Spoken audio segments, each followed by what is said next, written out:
Pittsburgh Steelers fans, thanks for tapping in to our 2 Minute Warning Postgame podcast. We've been backstage having a lot of differences of opinion, talking about a lot of different things.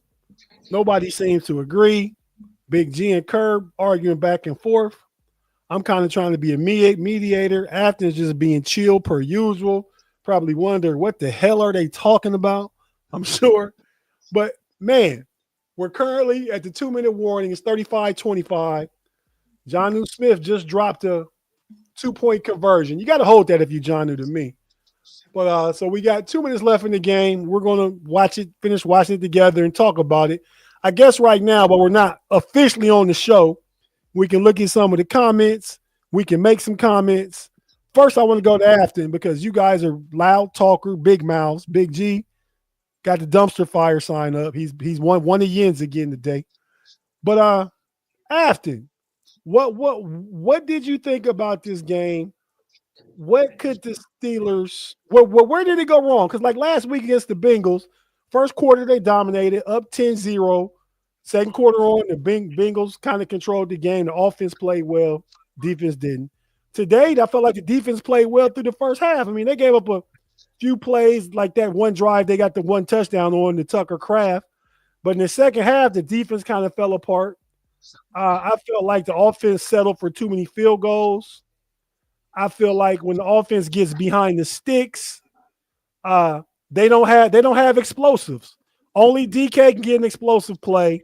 We're relying on Pat Freiermuth, Jonnu Smith, Darnell Washington. I love the 3 tight end set, I do. But when you need big plays, those guys, the speed, they're not challenging anybody. So you play up, you play it close, you get pressure on the quarterback, and I feel like the Steelers need another receiver. That's not going to make the defense better, but you're not settling for 4 field goals from Chris Boswell either. Those are my quick thoughts. Afton, going to you. What are your thoughts? Thanks, everybody, for joining us. Kerb, Afton, Big G, myself, Tate, in the building for the 2 minute podcast. Afton, go. Well, all the things that I said in the pregame show that needed to happen did not happen. The offensive line didn't dominate anything. The defensive line didn't dominate anything. As far as stopping the run, we went, oh, here, right this way. Go ahead. Get a few yards. Oh, have a first down. And as far as, like, the offense, I mean, the defense, I didn't know what to expect, whether it was they were going to know how to talk to each other or not, and they were lost again. It was like trying to navigate with my niece in the truck. It just doesn't happen. The offense took a big step back, and that was before Sayamalu got hurt. They weren't just completely horrible, but they had communication issues. There was that one really bad snap from Frazier. They were just, I don't know if they were frazzled or what was happening. And the special teams play went back to standard. And I don't like the standard when it comes to our special teams. Last week, we had a good return game. They were blocking, they were tackling. And this week, we didn't get any of that. No, I don't disagree with anything you said. Kerb, your thoughts on the game. Big G, yeah, keep up with the comments for us, man. Yeah, we got a super chat. You want to pull it up? Yeah, go ahead, please. Kerb, let him do the super chat first. Steeler Dog 88. Tomlin Austin's defense has become a Canada predictable and lazy offense. Okay, thank you for the $5, man. We appreciate you, bro. Thanks, Steel Dog. Certainly do.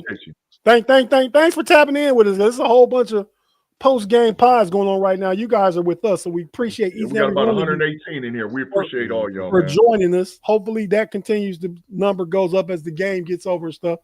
But yeah, so that kind of what Kerb and Big G was talking about.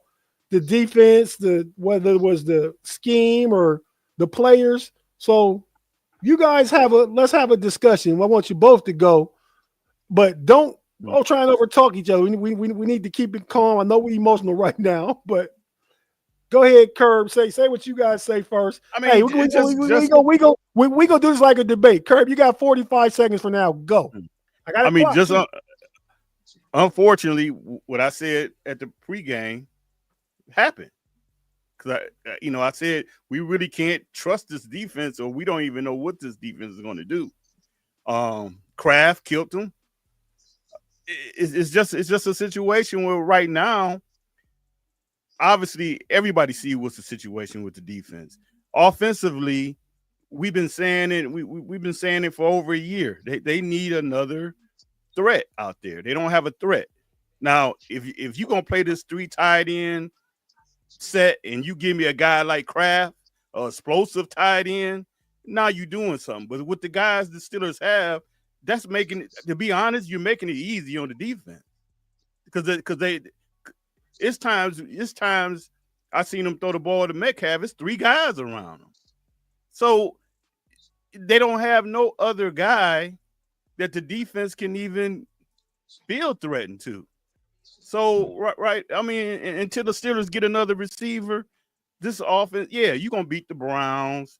You're going to beat those trash teams. But honestly, the next 3 teams they play, this defense probably can't hold up against those teams. And this offense is not going to be explosive enough to keep up with them. So it's just ridiculous. Claude Bishop, man, thank you for the $2, man. How was the coaching tonight? Claude, I'm going to get into that here in a second. Let me explain something to you, you diabolical Yenzies.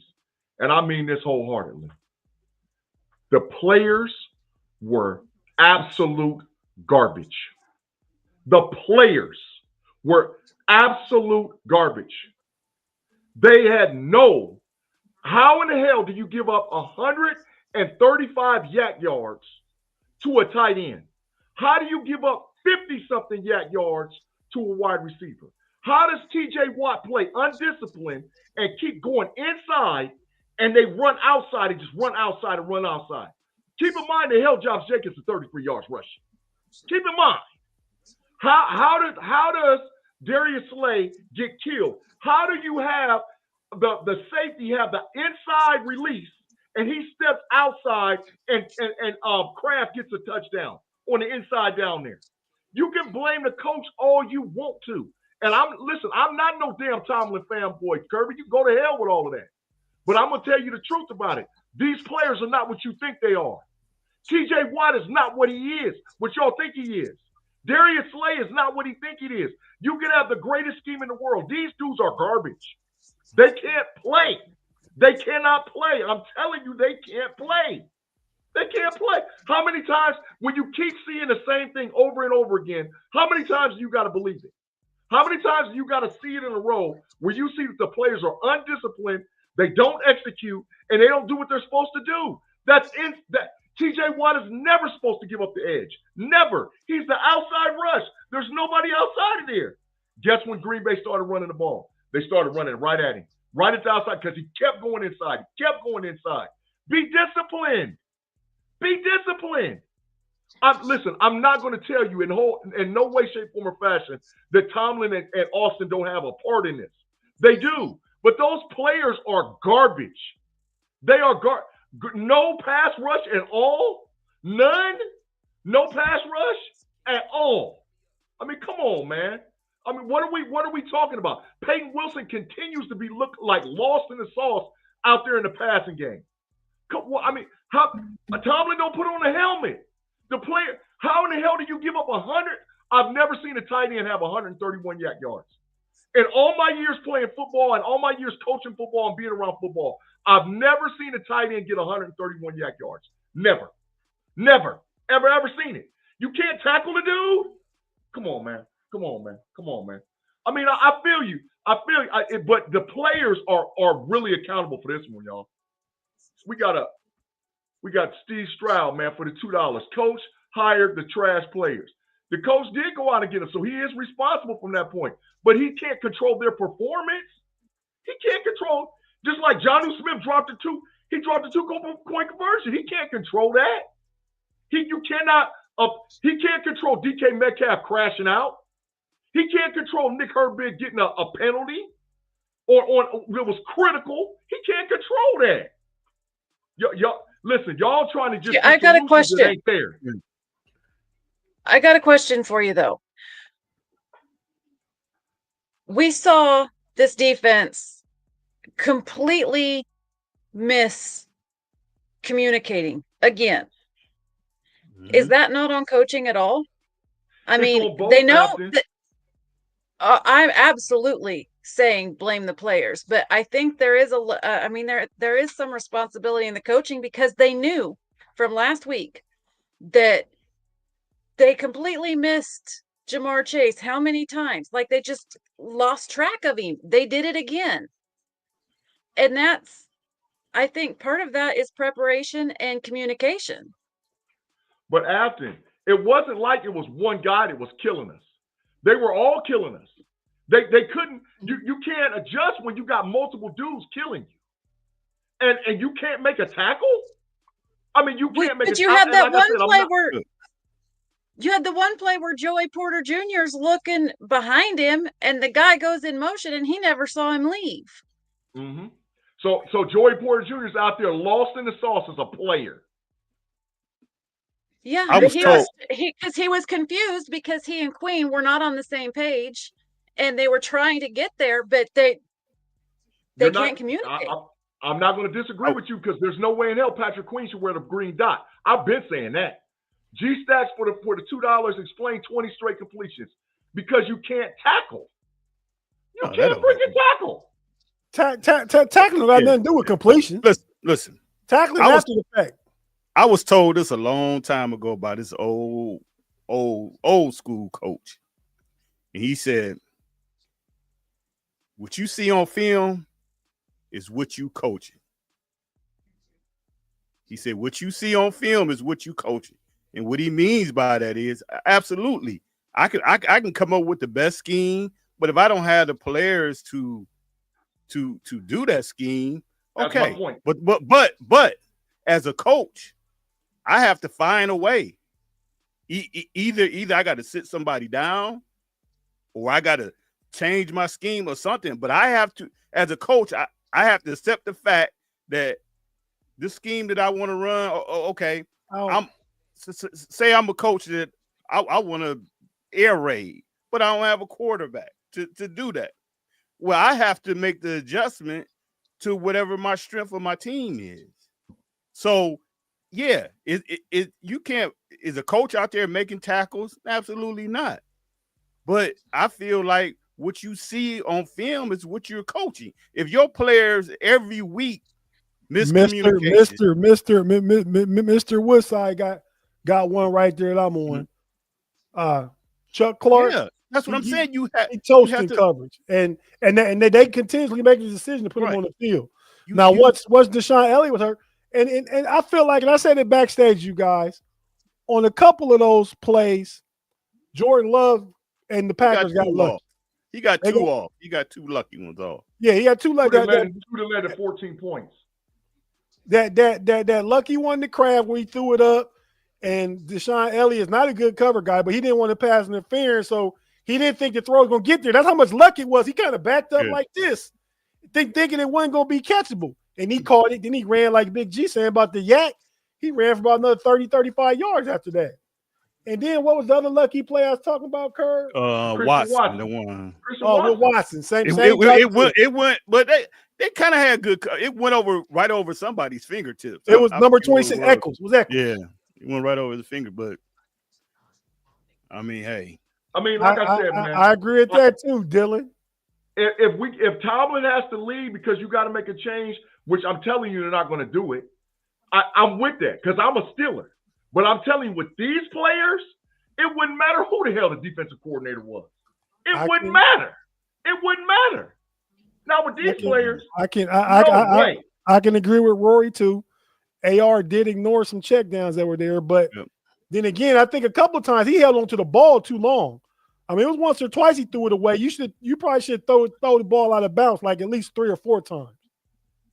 You know, I'm just saying. It's something else the Steelers are doing, and again, this is a philosophy thing. And when you really truly look at it, ever since LeBeau left, Tomlin is not a 3-4 guy.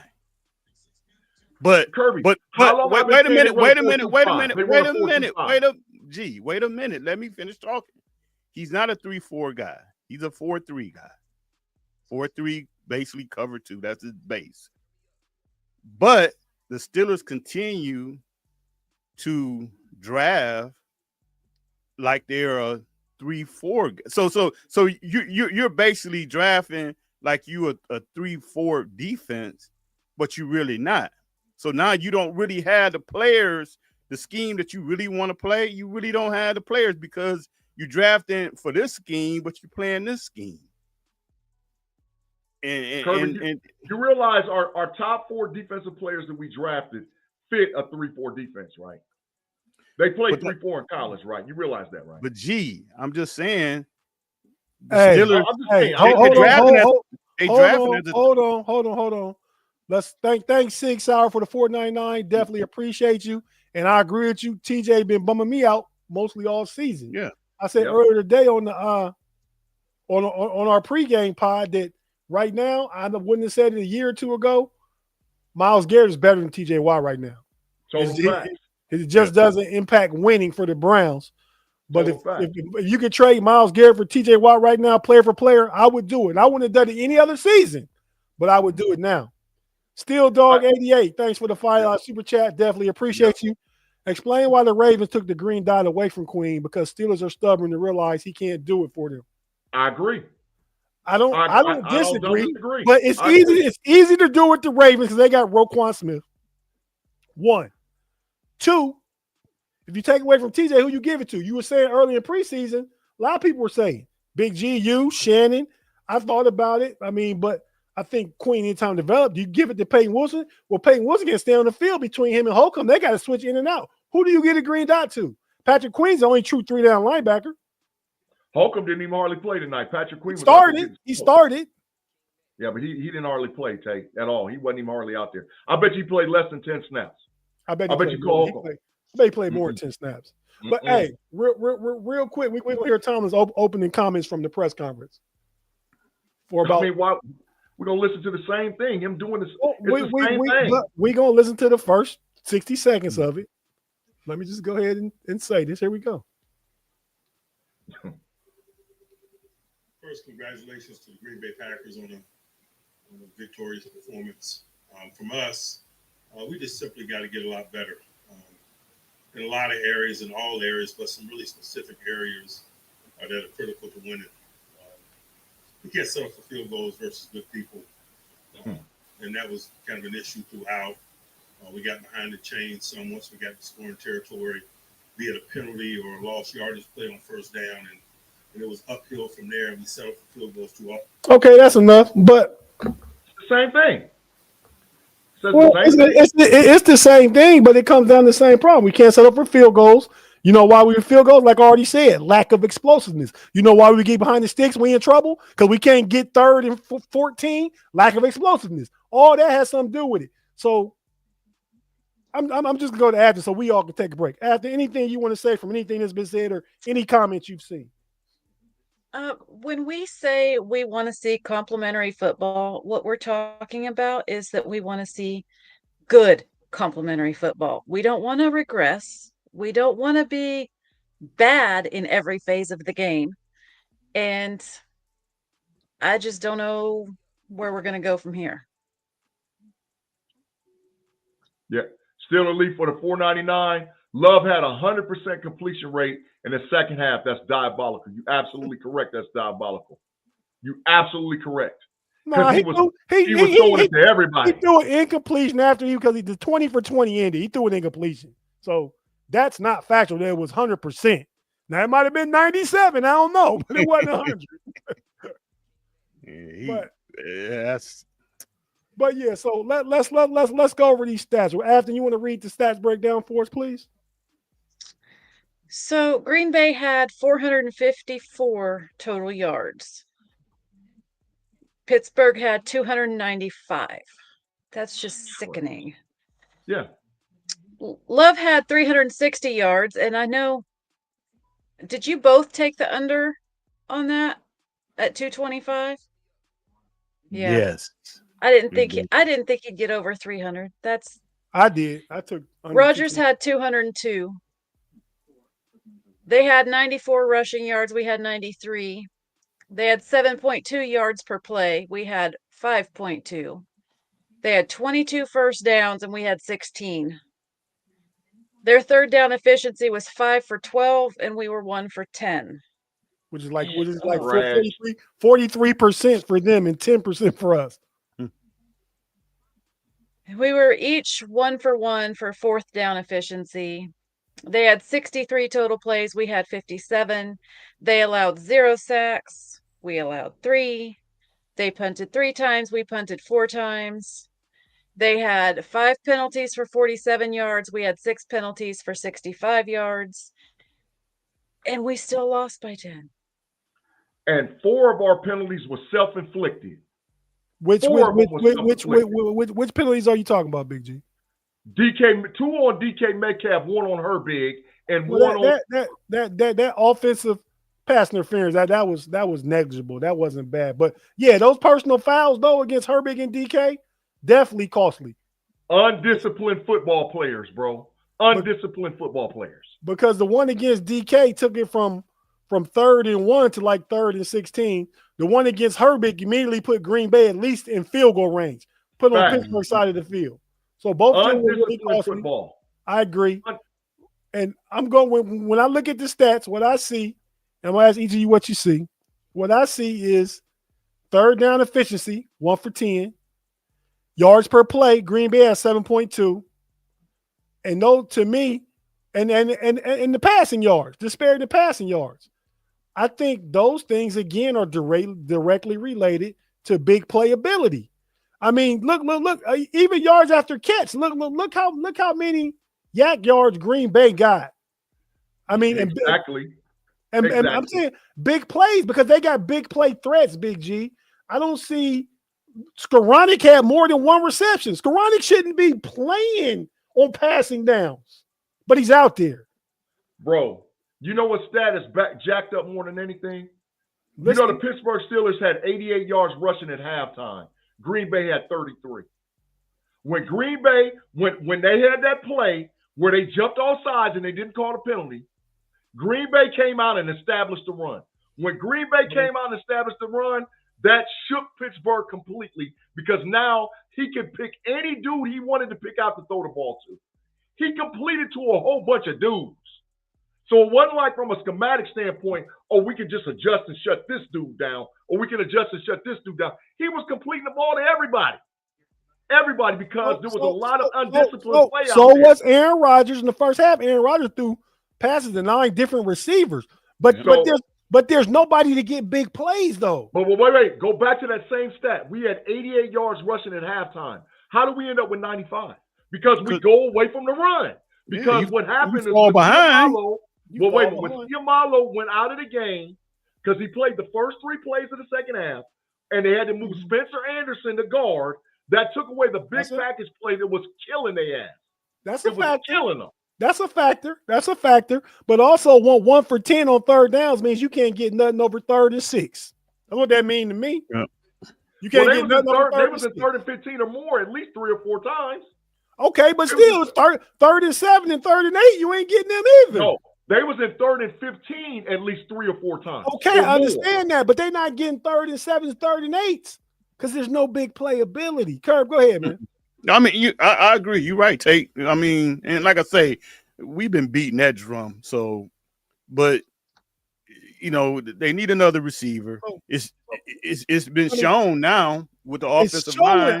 I'm watching. I heard Chris Collinsworth say at the end. I'm watching it and seeing it the entire game. You got Boswell saved us by kicking 4 field goals, but you change those 4 field goals in a touchdown. That's a 16-point difference. Yeah, and then you got. I do want to address one thing though. So I've seen in the comments, some people have mentioned the officiating. As far as I'm concerned, this is a we do not care moment because the officiating sucked, but we have so many other problems that it didn't matter how bad the officiating was. We were still going to lose because we sucked. And the Yeah, offense wouldn't have made that much a difference. It's the defense's issue. We don't have the players that we think we have. TJ Watt is not a top defender in the NFL. I don't care what nobody says. Anymore. You have to clarify that with anymore. Okay. This season in 2025, TJ Watt is big trash. I'm gonna make it perfectly clear. In 2025, TJ Watt sucks. In 2025, Slay sucks. In 2025, Patrick Queen and Peyton Wilson are horrible. In 2025, we have no inside pass rush sitting in a 4-2-5 defense. The 4-2-5 defense is predicated on you getting push in the middle. We're not getting any push in the middle because the players we have can't do it. You can't run a 4-2-5. I'm gonna break it down on Tuesday. Y'all check into keeping 100. I'm gonna tell you that we can't run no 4-2-5 with the defense we got. We got to run a 3-4. Did you see how they was moving Michael Parsons around? How come TJ Watt can't do that? Did you see how they was moving Michael all over the place? They're not quite the same player though. Michael Parsons like 6'3", 250. TJ Watt like 6'3", 6'4", 265. I mean, not the same player. TJ Watt's, they do that with Myles Garrett. Myles Garrett's a better athlete than TJ Watt. TJ Watt wins off power and speed off the edge. Now, could they move him around just to do something different every now and then? I agree with that, but I wouldn't expect the same type of production because you move him around from TJ Watt as you do Michael Parsons, who's also probably about 6 or 7 years younger. Once again, Highsmith getting too many damn snaps. Herbig wasn't even on the damn field. I mean, listen, I'm not going to sit up here and act like it wasn't coaching issues, but these players are not what you think they are. All of these people that think, oh, it's Tomlin, it's the scheme. The players suck. The players suck, man. Let's just be real about it. I'm willing to agree. It's a combination of both. Now I am. Yeah. It is combination of both. It's always, but it's always going to be when your team is doing bad. It's always going to be a combination of both. But the thing of it is, you can't. Unfortunately, you can't fire all the players. You can't. And then I understand it. This ain't high school. This ain't college. You can't hold all of them accountable. You can't put everybody on the bench. But something needs to change. When you keep rolling out the same guys every week. You got the homie 901 Reds out there need a refill.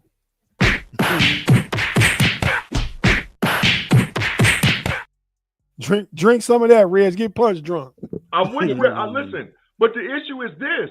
Okay, fire Terrell Austin because that's what they're calling for now. Fire Terrell Austin. I wouldn't be mad. I mean, but that's what the Yankees are doing. Saying fire Terrell Austin. What good is that going to do? Nothing. It's not going to do nothing.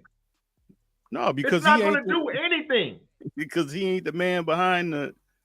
So you're going to fire Mike Tomlin. So no. So stop saying it. Stop. That's my point. Stop saying it. But what I'm saying is that's the problem. I don't disagree, but it's not going to happen. It's not going to happen. They're not going to fire Mike Tomlin. So you can complain till you turn blue in the face. Oh, it's Terrell Austin. It's this, that, and this. No, they're not going to fire Mike Tomlin. That's what I'm trying to get through people's head. They're not going to do it. Maybe at the end of the season, if the season falls apart, which I told you earlier today that this thing could get nasty real quick. I said I had a sneaky feeling that the Steelers could lose 3-4 in a row. This thing could go bad real fast. Because we don't have the players that we think that we're supposed to have. I mean, come on. You can't. Yeah, okay. You get rid of Tomlin. You still got trash playing defense. I think it's been proven. Now, if you wanted to reset and change coaches in the playoffs over the past 8 years, okay. But if you get a new coach now, it's gonna get worse. No, I don't think nobody. Yeah, I don't think nobody's saying that. But it just seems what are like. You saying then? What are you saying? You have to make because you're complaining without a solution. You have to look at this point. You got the players that you got. I mean, now you could change some guys around, but for the most part, you got the players you got. All I'm saying is you have to try to do something different. If it's maybe sitting this guy down or whatever, it's something else has to be tried because what you're doing right now is not working. It ain't working. Listen, So- Claude Bishop, so- thank you for the 5. He said, G just admitted that we need a new coaching staff, but you're too much of a fanboy. No, I'm not a fanboy. I'm telling you, we got issues with Terrell Austin and Mike Tomlin. But getting rid of them at this stage in the game is not going to do it. And even when you get a new coaching staff in there, we have players that don't need to be on the Pittsburgh Steelers. Backstage, I was telling Tate, we need to blow it up. This team ain't going nowhere. Blow it up and get draft capital. Well, blow it up. The Pittsburgh Steelers would never, ever blow up their team. So the same reason why they'll never ever fire Mike Tomlin. It's the same. On that same breath you say that, the same reason why they'll never ever fire Mike Tomlin. It's the same thing. They won't get rid of Tomlin. They won't get rid of Mike Tomlin, and they won't blow it up. And those are both of the things that they need to do. Both of them. Well, they won't do that. They'll never just rip it all apart. Whoa. Now, Carl, I got an issue with Carl's statement. What's that? Rooney cares more about looking. Go ahead and read it. Don't read it to yourself. Read it. Oh, Rooney cares more about. Hold on, let me make it a little bigger here. So I say it. Rooney cares more about looking good by being inclusive and hiring a black coach instead of caring about equality. Why else would it become an NFL? Not equality. Quality. He said quality. Quality. Why else would it become an NFL rule just based off of skin color? Well, I don't even have the energy for that. I don't even have the energy. That's just totally ridiculous. Yeah. There needed to be a rule because good coaches weren't getting opportunities. Yeah. Mike Coates got hired when he got hired. They made the rule because they weren't even giving candidates interviews. The rule is that minority candidates get interviews, not that they get hired, that they get in front of the ownership and the people that make the decisions to give themselves a chance because they weren't getting even chances then. Art Shell was the first African-American coach in the NFL in 1991. Now, get out of here, Carl. I mean, I don't have the energy for that because that's what I'm done with. I'm done with your argument is because that's what I hear a lot too. A DNI hire and all whatever else. If that's your argument, you're done because that's not the issue. The issue is, okay, we're going to fire Calvin Austin. I mean, we're going to fire Terrell Austin. We're going to fire him. Okay, fire him. All right, now, next piece after that is Mike Tomlin. Okay, now, the new coach comes in that's got to deal with an ineffective Cam Hayward, a TJ Watt that's unwilling to move, a washed Darius Slay, 2 inside linebackers and Patrick Queen and Peyton Wilson that can't play, and neither one of them is a green dot and can't get any edge rush on the outside. What's he going to do? You're going to get the exact same freaking result. With probably less respect from the players. Exactly. Well, it's going to the same results is going to happen. So go ahead, Kerb. What you got to say? Then we. I mean, we're going to get into the grades and get ready to start wrapping it up. The only thing about that is, and you really can't judge that until that happens. If you get a new coach in there, he's probably going to let some of those guys go, especially if they don't fit his scheme. Like I think Tomlin. Wait, hold it. He's going to let him go. So what are you going to replace him with? Obviously, he's gonna get players that's gonna fit his scheme. But I say, that's something. And now you're 5-12. Now you're 5-12. Listen, not necessarily. You never know. But that's something that you can't even talk on that until that happens. I mean, so Kirby, I've been saying it for years. The Steelers have remained relevant during a rebuild. Ever since Ben Roethlisberger walked out the door and Kevin Colbert cooked us in that 2022 draft, we have been in rebuild mode. The expectations for the Steelers is up here. We don't have what we think we have. This defense is old and washed. I definitely agree with the expectation of Steelers fans versus what you actually have. I thought this year could be a little different, and we're still in first place in the division. But I think Mike Tomlin is able, even though it looks bad, he's able to get more out of less than another coach would do. I mean, you haven't had a losing season. Not that matters, but in all those years, look how many good coaches have had losing seasons, and Sean Payton is one. He got the Broncos turned around now. He ain't won a Super Bowl since before Mike Tomlin won a Super Bowl. Sean Payton. What's some other coaches? I mean, Mike McCarthy beat us in the Super Bowl. He's out the league now. Andy Reid got Patrick Mahomes. He finally got his Super Bowls. Yeah, I mean, we're to the point where we got to blow it up.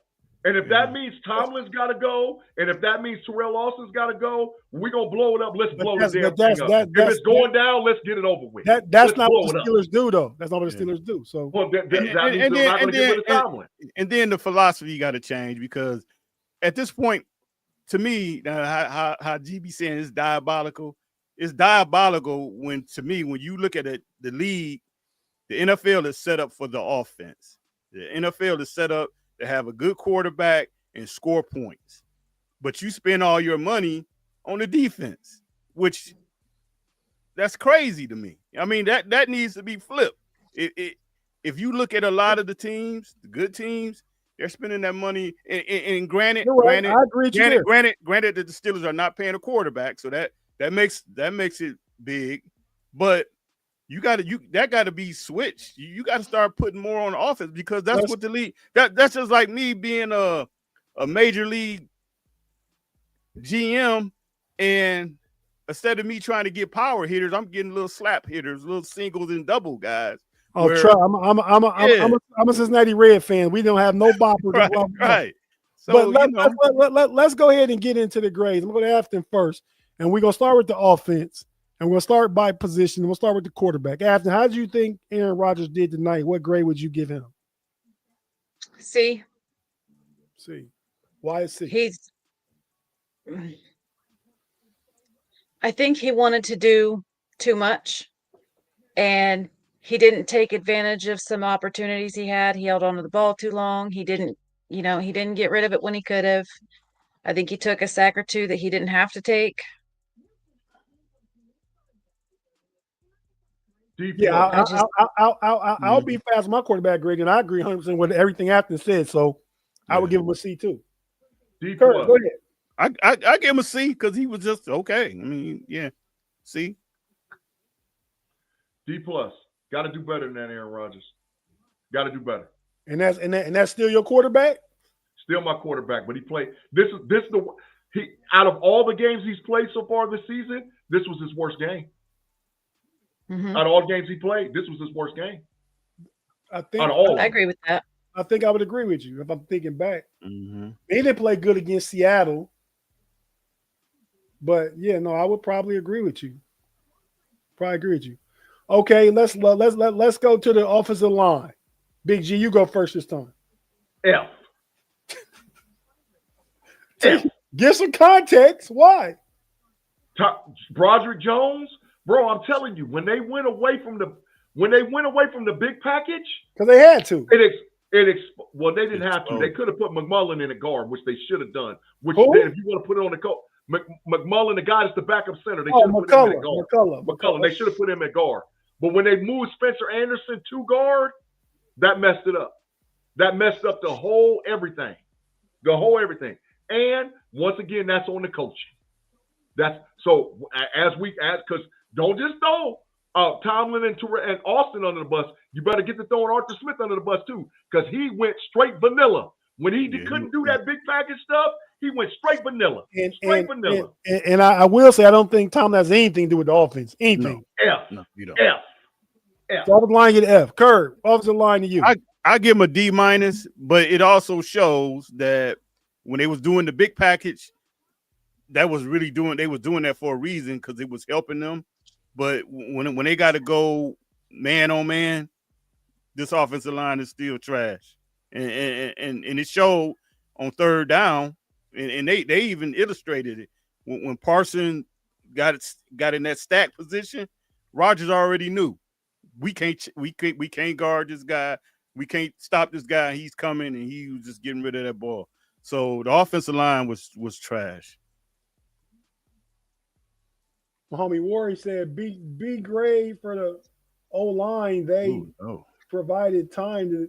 They did provide time. The running back was good in the first half. We got away from the running game. I give him a C-. And I'll say this, because of the 3 sacks, I think 2 of them was Aaron Rodgers' fault. 2 of them were Aaron Rodgers' fault. Held the ball too long. And we got to say the running game looked good when they were running the ball. They had 93 yards rushing. I thought 88 in the first half.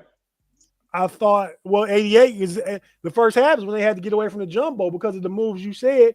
Moving Spencer Anderson to guard. Now you no longer have Spencer Anderson and Darnell Washington out there being part of the jumbo package. Now you got to go to Jonnu Smith, and Jonnu really gave up the one sack that wasn't on Aaron because he got beat by Micah on the inside. That's why you put McCullough, which I put it back on the coaching. That's why you put McCullough at guard and keep using Spencer. Hell, they threw Spencer Anderson a pass tonight. What do you mean? You keep running the same stuff. So yeah, I give him a C minus. The run game was decent. We had to get away from it because of injury, and I felt like 2 of the 3 sacks were on Aaron Rodgers. And so, Siamalu's gonna be out for a while. He got a peck. Oh, Siamalu? They just got to go to the lab and devise something else. I think Spencer Anderson was potentially going to replace him next year anyway. Just like McCormick last year when James Daniel got hurt.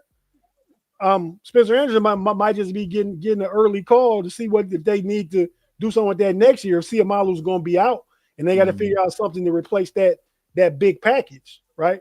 Afton, your thoughts on the O-line? It was the tale of 2 O-lines. The first half, I'd give him a B minus, and the second half, I'd give him an F. Broderick Jones and Spencer Anderson got completely rolled more than once by one guy. That's like a D. That's not acceptable. Facts. Yeah, no, I don't disagree. But so a B minus and a F. So like a D. Yeah. It's probably like a D plus C minus. She in my range. I mean, it's the tale of 2 halves, right? Okay, so now going back to Afton, let's go ahead and go to the running backs, Afton. What do you think about them? I'll give him a B. B?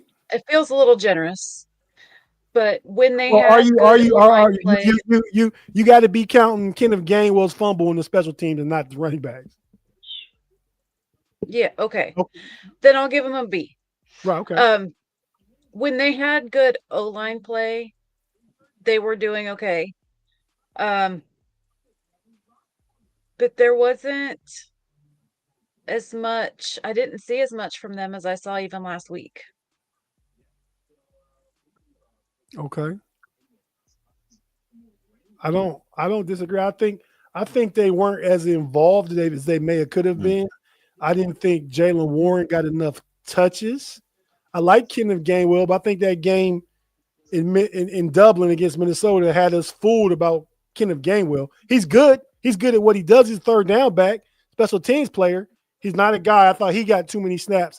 Like Big G said on defense, he thought Heisman got too many snaps. I think Kenneth Gainwell got too many snaps. Every time he gets a snap, if you're not running 2 running back sets, you're taking Jalen Warren off the field, who along with DK Metcalf are your biggest 2 threats. You never take your biggest threats off the field intentionally. If they need a break or they got to go to the blue tent because of injury or something, then okay.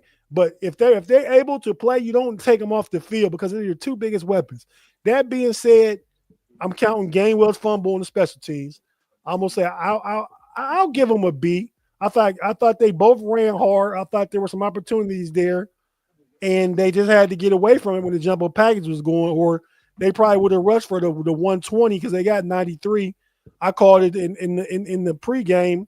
We did. They need to rush for 120, or Jalen Warren needed 120 yards, and that didn't happen because of circumstance. I think I give them a B. Kerb, you running back. I give them like a B. I mean, they just didn't really get a lot of opportunities.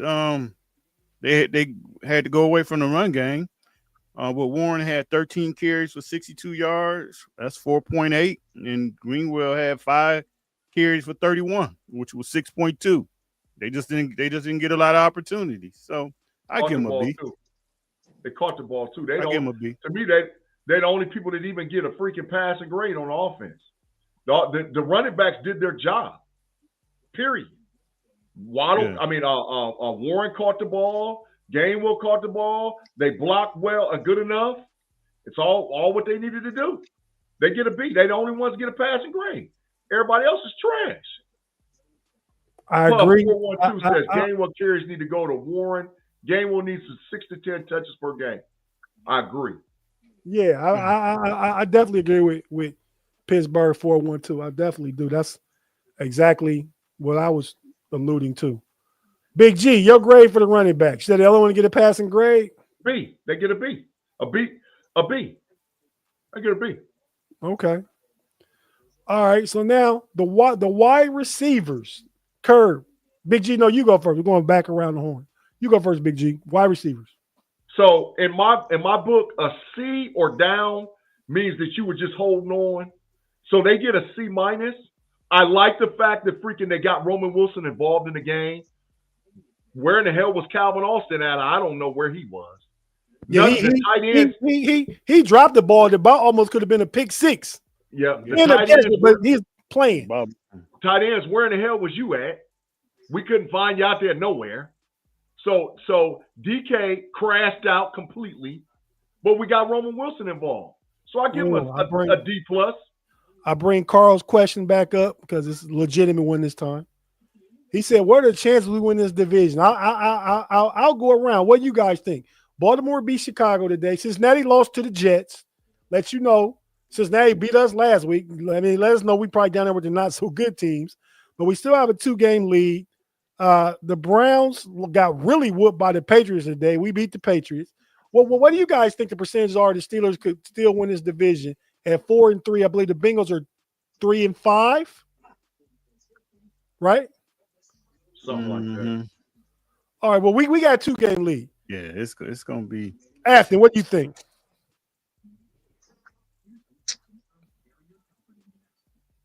Sorry, I got lost. I was reading comments. The percentage chance the Steelers can win this division still. Under 10? Under 10? Yeah. Wow. Because it feels like we're completely falling apart. Baltimore's coming back. Lamar's coming back.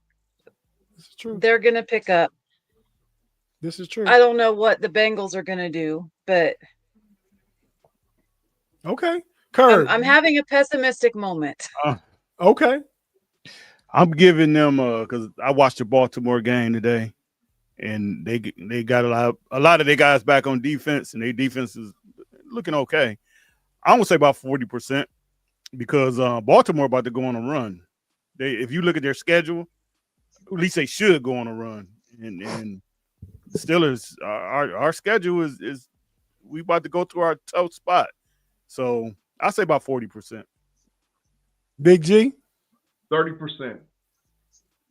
30%. Ain't no because you can't make up for play, and we're becoming a mass unit. So is it if it's 30%, that means another 70% out there. How you break down the rest of percentages? Because we're gonna lose a bunch of games. How do you break it down? So who has the best chance then? Baltimore.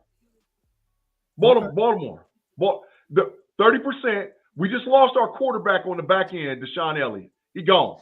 His knee jacked up. His knee's jacked up. He probably ain't gonna play no more.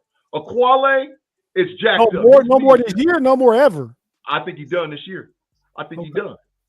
I think he's done this year. His knee is jacked. Aquale, he might be done this year. Jacked. Yeah. So now you're going to get this attrition that's happening. See, Amalo got a pec injury. That dog, it takes time for that to heal, bro. Well, we losing people. We losing critical pieces. We have to do better than Baltimore did. They went through a lot of injuries too, and they played a tough part of their schedule. I'm gonna tell you something. I'm gonna tell you, and this gonna hurt a lot of people when I'm going to say, but I'm gonna tell you the God's honest truth. Oh, Steeler girl, it'll never be that bad. Steeler. We're getting ready to witness Mike Tomlin's first losing season. Book it. And then we're gonna find out how loyal the ownership is to Mike Tomlin. Book it. No chance of that. I'm saying that right here. What is it? October 26th? Book it.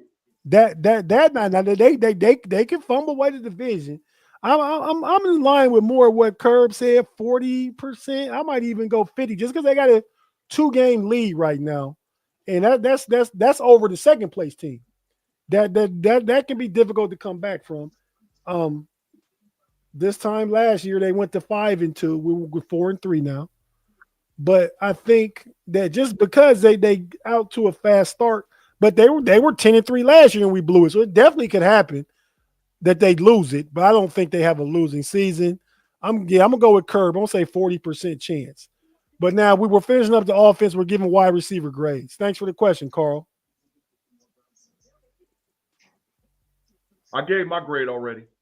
Did you? D plus. Yeah, D plus. Oh, you said I give them a. I give them like a C plus because I mean honestly they didn't play bad. I mean they weren't like out there dropping a lot of balls and they just didn't really have no opportunities. And I mean obviously we still think that they're missing a guy, but they for what they was asked for they did. Yeah, I'll give them a C minus, and I'll just say that if we were all part of a quiz bowl team, you want to bring another strong person on your team if you could, right? So that wide receiver room needs another strong person on your team, and then I think that we wouldn't have to grade them on the curve. We can grade them player for player. Like, okay, DK this, Calvin 3. Rome was a 4, and Skoranek is a 5 that comes in when we want to run, block, special teams. You need a second guy. You need a route runner. You need somebody that can get open quick because the problem is with the tight ends, and we'll grade them just a second, they can't get open quick. They taking DK out the game. So now you're counting on Calvin Austin, who's extremely little fella, and Roman Wilson or Scotty Miller. That's not good. So that room needs an injection of talent. But I'll give them a C minus there because they didn't do anything bad, but they're not explosive enough to even earn a good grade. They're always going to be average at best unless DK goes off like he did against the Vikings, and that was just in the first half. Afton, your grade? Did you grade the receivers already? Nope. Okay, yeah, you were I'll going give around. him. I'm giving him a D. D? Because there were some butterfingers in big moments. And DK couldn't keep his head and got some stupid penalties. That's true. For That's true. big yards. So true. for me, it's a D. I forgot about DK's pen. I didn't include DK. I didn't forget about it. Like I'm not worried about the offensive pass interference. That was he only gained 2 yards in that play anyway and went back 5. That was no big deal. But that personal foul was a really big deal. I agree, but I know how it is the spur of the moment. Emotional game, physical game. A guy puts his hand in your face. You gotta be smarter than that. I'm not saying that's okay, but I understand how it can happen. Tight end room, Afton, go. Did they even play? Move had a few catches, right? Yeah. It just I was expecting to see more out of them, and it seemed I saw more from the receivers tonight. So I guess I'll give them a C. They didn't do enough to impress me, but they didn't kill us. Okay. Kerb. I'm gonna give them like a C minus because again, I mean they only can do what they were asked to do. They wasn't really targeted a lot, and I mean we was building up Washington, and an offensive lineman caught more balls than he did. He didn't have a catch tonight? No. Nope. I didn't. So is that Nope. is that a product of play calling? Gotta be, right? Yeah, I mean, they like I say, they didn't really get a lot of opportunities. I'm telling you, at this point, Washington got a block. Is it play calling? Is it Aaron Rodgers want to take the shots because he's playing Green Bay? No, man, it's a combination of both, bro. The issue is, and there was multiple times guys was running wide open and Rodgers didn't throw him the ball. There was multiple times.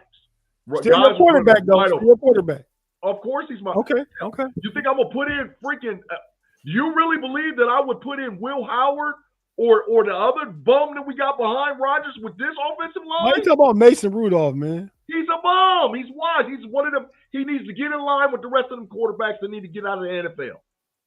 I called on the know-it-alls today. I got a line for him. There's a line for him where a bunch of them dudes need to get out of the NFL. So your tight end grade. D. My tight end grade is an incomplete. Curtis didn't get opportunities. I felt like Darnell Washington at least did good when he drew that defensive pass interference. I mean, that defensive pass interference on the 2-point conversion that I didn't understand why they want to pass. That's Jonnu drop. So right there, Darnell got a penalty, put it on the 1-yard line. Jonnu dropped the ball. They could have been, because they didn't have to do the onside kick. Once they didn't get that, we're down by 10, they didn't have a chance. Yeah. If Jonnu catches that, they have a chance, because you got the 2-minute warning timeout. You got 2 times. You can get 3 in the stop. 3 and out and get a stop, maybe get the ball back. Maybe. But when that happened, but I didn't understand why they didn't run the ball from the 1-yard line. Now I put that on coaching, but is that we put only the defensive bad stuff on Mike Tomlin, right? We're not gonna say we think Arthur Smith is calling all the offense. You guys think that? I think Tomlin ain't messing with the offense. No, he influences both sides of the ball, bro. I'm not saying he calls plays, but he influences both sides of the ball. I mean, he got some, but I'm just saying he ain't involved like he involved on the defensive side. I don't. All right, with that being said, let's pick up the pace a little bit. Let's go to the defensive side of the ball. We'll start with Big G, the D line first. Big G. Can I be honest with you? The whole defense gets an F. So you ain't even got to ask me. The entire defense, line, linebackers, defensive backs, all of them get an F. All of them. Okay. Kerb? I'm the same, because you almost gave up 500 yards. I'm glad. 500 yards of rush. 500 yards of offense for the second week in a row. I'm mad they got an F, but I'm glad that this is going to be fast. Afton, what do you think? I agree. The whole defense gets an F. They proved yet again that they can't figure out how to work together, and they're never going to win a game doing that. Well, and my F grade Tate starts with T.J. Watt first, Patrick Queen second, number 2, Darius Slay number 3, Peyton Wilson number 4, and Joey Porter Jr. number 5. They all get F minuses. They get D. I can go ahead and agree with you guys. We'll just keep it simple, make it quick. Yeah, I can certainly agree with that line of thinking. They get an F. I'm not going to say it is 80% defensive fault tonight, even though the offense don't put up 25 and 25 late. I mean, like you got to make some field goals. You got to at least get 4 field goals. You at least got to get 2 touchdowns out of them, right? But again, when they get behind the sticks, when it goes from 1st and 10 to 2nd and 12, it's a wrap. You all off schedule. You punting. At that point, 2nd down, you punting. If you don't make it 2nd and 7 or something, you get some positive. If you get a loss on 1st down, you punting, period. Because again, in my opinion, lack of explosiveness. But next up on the schedule, don't we go play the Colts or the Chargers? No, they come. The Colts come here. They come. Mm-hmm. Oh, we don't go on the road to play the Colts. No, they come to Pittsburgh. Let me. That's not going to help us any. Let me tell you something. The Indianapolis Colts could put 50 on us. Yeah, it's going to be bad. The Indianapolis Colts could put 50. They could put a 50 ball on us. Believe me, they could do it. They're not going to stop Taylor, and then that's just going to open the floodgates. They could put a 50 up on us. No, I say they next couple games, and even though the Chargers ain't all that, but Herbert he'll make plays against this defense. And then I think you got Cincinnati again. Well, you lost to Sean Elliott. You lost Equale. They're not playing. There's no way in hell they're playing. Well, Equale might be back because he walked off like he might have had. Bro, that boy knee messed up, bro. Nah, but he walked off. If I'm guessing, I bet he plays. Now Elliott may not. I don't know. Yeah, Elliott done. Yeah, he done. Elliott going for the year. Yeah, Elliott ain't playing no more. And you know what? Even though when you kind of look at Elliott, he got pent between his foot, got pent under the player. But I just wonder, man, that turf, man, that ain't once again. Well, but listen, I've been screaming this all along. That's just why do we have field turf in Pittsburgh? Like you know, to me, but you know why he got hurt, Kirby? You know why he got hurt? Well, they gave up yak yards. No, they gave up yak yards and couldn't tackle his ass. That's why he picked on that play. He picked up almost 40 yak yards. They couldn't tackle him. He did. That's why he got hurt. That was one of the lucky plays, and the tackle was missed initially by Juan Thornhill. Correct. Who should never be on the field. Never, ever be on the field. I just don't like that you lay new turf and then the darn college team play on it before the pros. That's crazy. Yeah, I didn't like that. When I heard it, I heard them talking about it. I said they just got new turf. But I didn't know Pitt had played a game on it yesterday either, though. Yeah, that's we're gonna see the same thing over the same thing.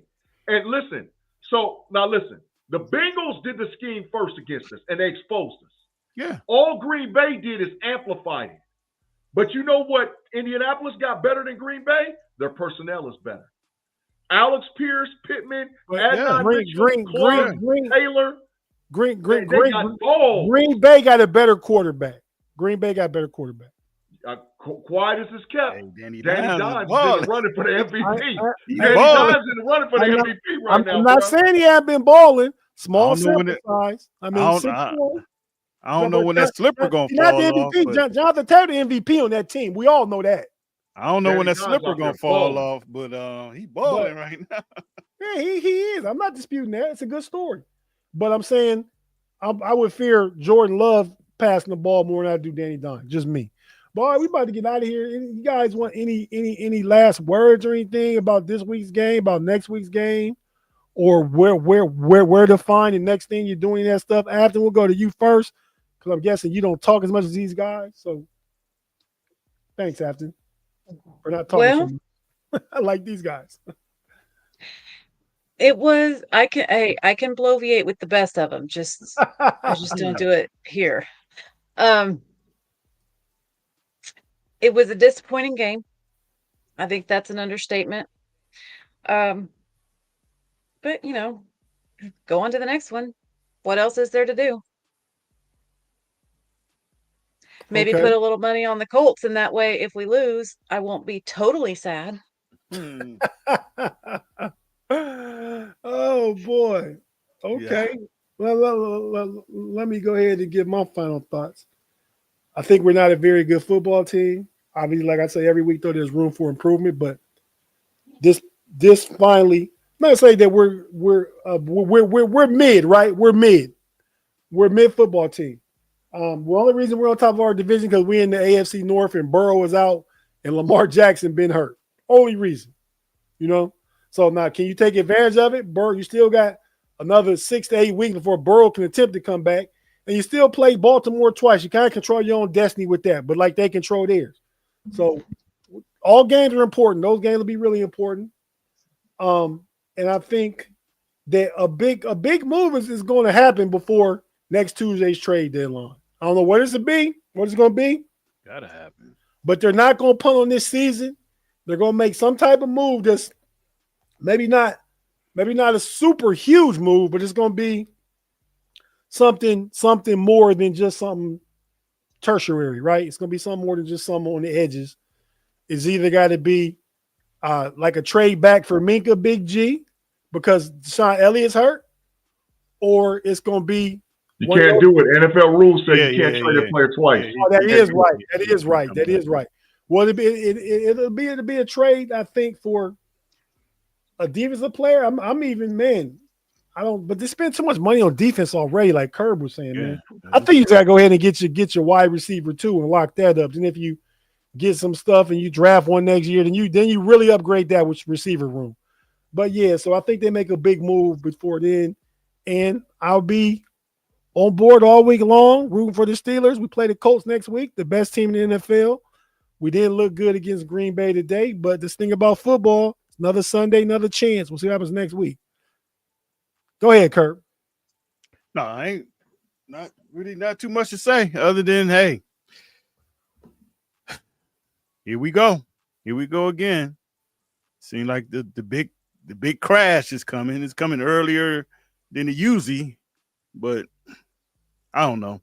Like I say, they got to make a move, and hopefully they do, and then that'll give us some more excitement, and we can see how that works out. But they got to do something. They can't stand pat. Because to me, and I understand it take two teams to make a trade, but if they stand pat, that's almost like they gave up on the season. It's malpractice is what it is. Yeah. So, but you know what though? The word is out about Omar Khan with his fleece moves too. So they know the Steelers above a barrel. They know the Pittsburgh Steelers need a safety. They know they need a linebacker. They know they need a push defensive tackle, and they know they need a number 2 wide receiver. They know they need that. They know. Kerb, go ahead and tell the folks. Oh yeah, you can check me out on the Black and Gold Standard podcast. Tomorrow we'll have our grades.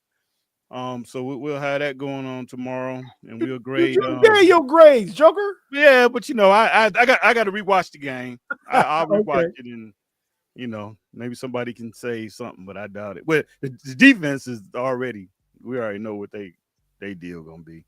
Big G, what's up with you, man? I'll be here tomorrow on the Know It Alls podcast channel with the Level Up College Football podcast. Another firing went down today. LSU's coach. Adios, muchachos, my friend. We'll holler at you.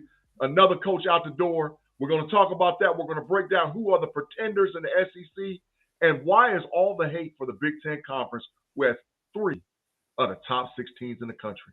Be back there on Monday at 6 o'clock, and then I'll be back with Keeping It 100, and we're going to talk about that diabolical 4-2-5 defense that don't work in the NFL. You got to run a legitimate 3-4.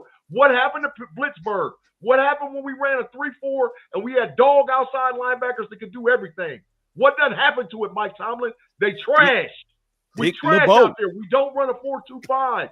We need to run a 3-4, and we're going to talk about it tomorrow. On Tuesday. But tomorrow, like I said, live and in person, another diabolical coach went down with Brian Kelly got fired. Get him gone, dog. Get him gone. And Tomlin better watch it. Because we're in the season where people don't care right now.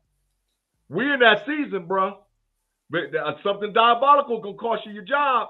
You better do something because it's gonna cost you your job. Hey, Tomlin would do great down at LSU. I mean, Tomlin said never. He got mad last time. Yeah, he got mad last time. Well, okay. With that being said, everybody, thanks for tapping in with us on the post-game podcast. This is another sad ending. That's 2 losses in a row. Man, yeah, it's starting earlier, Kerb, like you said. Yeah, but, still a Steeler fan. That would never change. Still believe.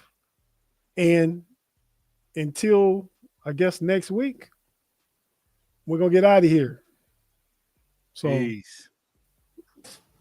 Go. Peace out, everybody. Thanks for tapping in. And we out if I can find outro. Or maybe we won't use no outro. There we go. Peace out. Let's go. Mamba out. Y'all come back now. Here.